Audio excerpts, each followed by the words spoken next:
Andrew woke up with a start. He knew what had happened, and his heart sank. The sound of the glass shattering downstairs had done the same to his nerves. It had come in. After weeks of watching and stalking him, the creature had finally decided to break in.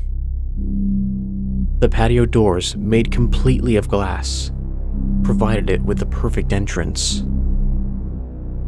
Andrew laid there in bed, in the blackness only illuminated by a small amount of clear light that the moon provided through the space between the curtains.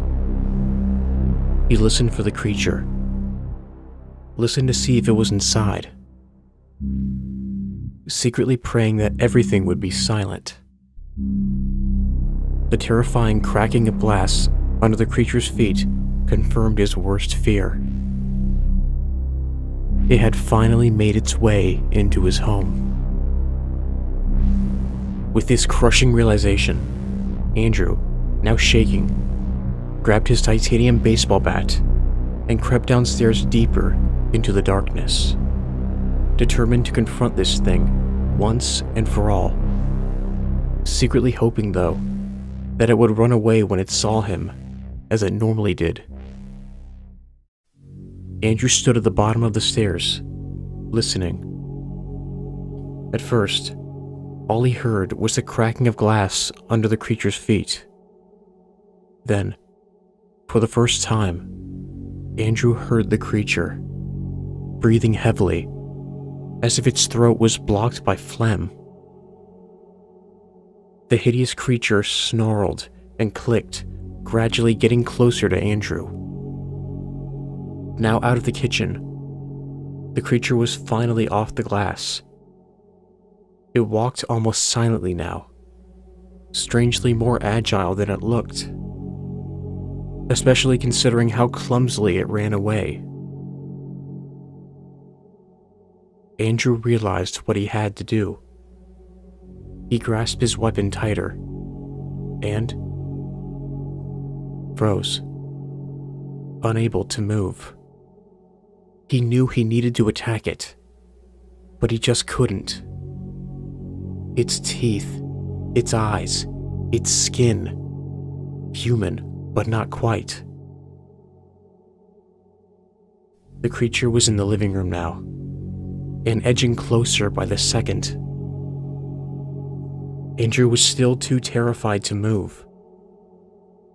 Even if it didn't have arms, this creature was the embodiment of terror to Andrew. Andrew stood at the bottom of the stairs, shaking. He heard the creature getting ever closer, the sickening sound of its distorted breathing amplified by the almost pitch-black darkness. The creature was nearly at Andrew. He had one chance to kill it, and he wasn't going to waste it. The creature stepped into the doorway to the stairs. Andrew was hidden just to the left. He swung at full force, hitting the creature in the chest with the bat. The creature staggered back, then stopped and looked at Andrew. Its tiny, wild eyes staring into Andrew's soul. Andrew felt a deep fear of the creature, unlike anything he had ever experienced. The creature then let out a gurgled hiss at Andrew, baring all of its sickening, deformed teeth in the process. The creature kicked Andrew in the gut, winding him. Andrew fell to the floor in pain, unable to breathe. Andrew rolled onto his back and scuffled up against the wall just behind him. The creature watched him until he reached the wall, at which point it walked towards him and looked down at Andrew as if it were judging him, lying there, helpless. The creature stamped on his shin, snapping the bone.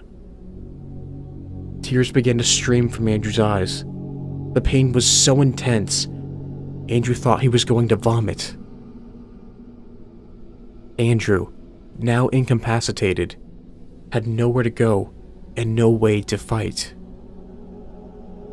The creature placed its foot on Andrew's stomach, pressing down, ripping into his flesh with its long, dirty toenails.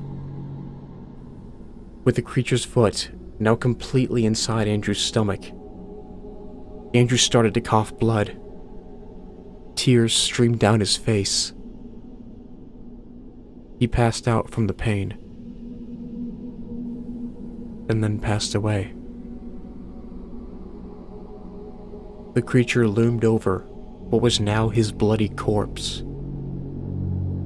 The creature descended its face toward Andrew's, and then tore away a bloody piece of flesh from Andrew's chin, dislocating one side of his jaw in the process.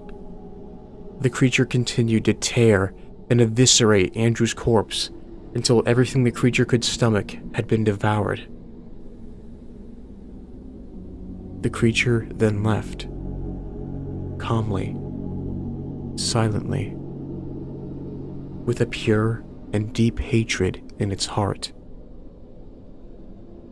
The creature left the same way it came in, through the broken patio doors.